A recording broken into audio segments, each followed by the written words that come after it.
আল্লাহ তাআলা বলেন আল্লাহই তোমাদের জন্য এই পৃথিবীটার, এই জমিনটা, এই মাটিটা পুরাটা তোমাদের অধীন করে দিয়েছে।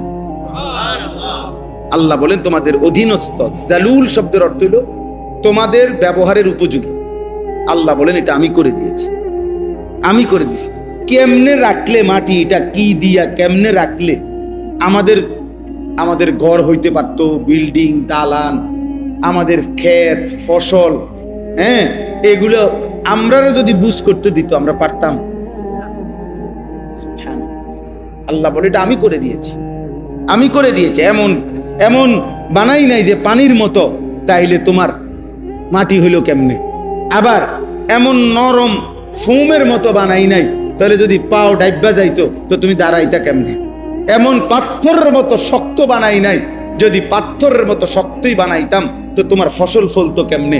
তোমার বীজ দানা ভিতরে যাইতো কেমনে? তোমার ভবনের দালান উঠতো কেমনে? তোমার ঘরের পিলার, ঘরের খুঁটি, ঘরের পালা গাঁথতো কেমনে?